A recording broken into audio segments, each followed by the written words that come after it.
Hello and welcome back to a brand new Animal Crossing New Horizons video. Today we have got to talk about some of the craziness that came out of the Nintendo Direct. It was really good. Quite a few new features were announced and basically it looks absolutely fantastic. The game looks better than it ever has and I'm so excited to be able to cover it and to see what everybody else in the community comes up with. And to start off my coverage of the Nintendo Direct, I absolutely need to talk about terrain changing and generally what they're allowing us to do in New Horizons because it's really good. Terrain changing is something we haven't seen in many of the previous Animal Crossing games, at least not to the extent that we see in this one.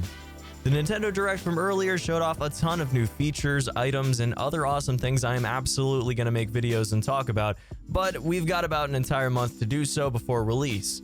Today, I want to talk about what is arguably one of the most important things that they possibly could have added to Animal Crossing with the release of New Horizons. Obviously, Nintendo already let us off the proverbial leash when they did announce a little while ago that we were going to have access to bridges that were buildable and to stairs that were buildable, but nobody really expected to see this level of customization. Modifying rivers, cliffs, paths, and buildings in general is absolutely going to put the customization hype on another level. See, in previous iterations of Animal Crossing, we've seen some amazing things built within very strict confines of the game's world. In previous Animal Crossing games, we couldn't make easy paths, we couldn't put items outside, and generally it was just a lot less customizable than what we're seeing in the promotional footage for New Horizons. This means that if you wanted to make a specific town that was designed around a specific idea, it was very difficult to do so, and it required a lot of out-of-the-box thinking and creativity when you were building it. Of course, the community was still able to come up with very creative ways of making some amazing designs fit over an entire village, and that is very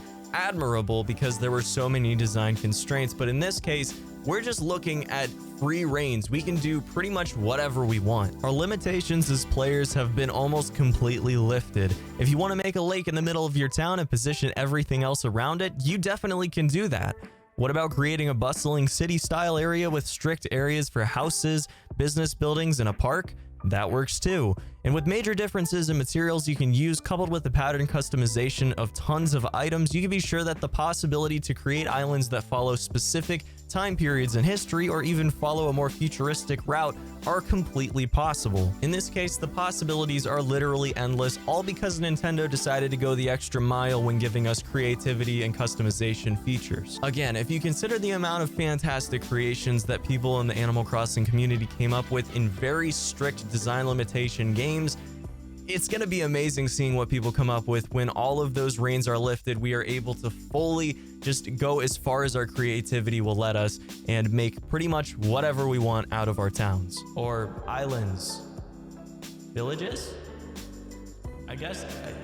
All of the above. So yeah, be sure to let me know down in the comment section below, what do you guys think about this whole terraforming terrain changer tool? I think it's pretty fantastic, but I have seen some people that are a little bit upset that the forced individuality of previous games are not going to be present in this game, at least after you do get access to the terrain changers and basically are able to build bridges and stairs and all sorts of other things.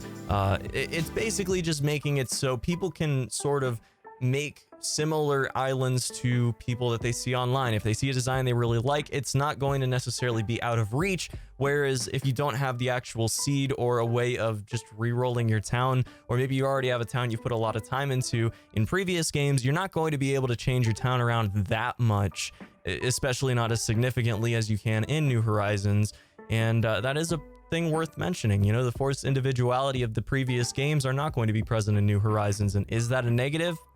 I personally don't really think so, but you know, you may be on that boat, so I'd love to hear your thoughts down in the comment section below, and until next one, have a fantastic day. Peace.